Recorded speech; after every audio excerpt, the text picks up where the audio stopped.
यहां दिया हुआ है कि हरे रंग के चाप का केंद्र P है, तो ठीक यहां ये केंद्र या सेंटर P है।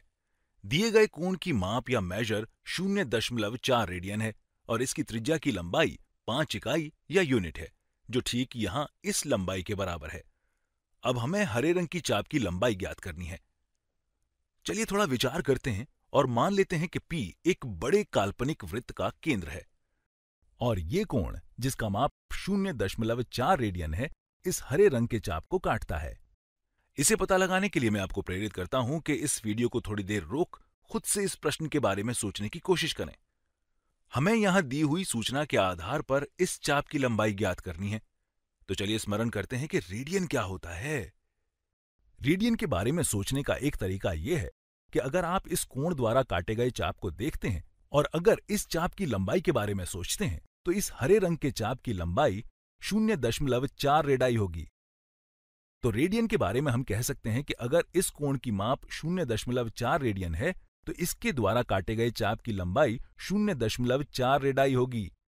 हम इसे 4 रेडाई या 4 रेडियसस भी लिख सकते हैं, लेकिन यहां रेडाई लिखना ही उचित होगा।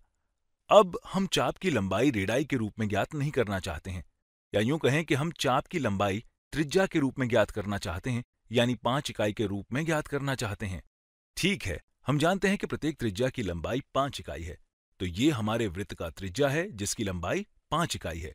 इस प्रकार चाप की लंबाई 0.4 त्रिज्या गुणा 5 इकाई या यूनिट। मैं यहां इसको इस तरह लिख रहा हूं क्योंकि ये एक साधारण पद है, तो यहां 5 इकाई या यूनिट बटा त्रिज्या है। यहां पर ये त्रिज्या इस त्रिज्या से रद्द हो जाएगा।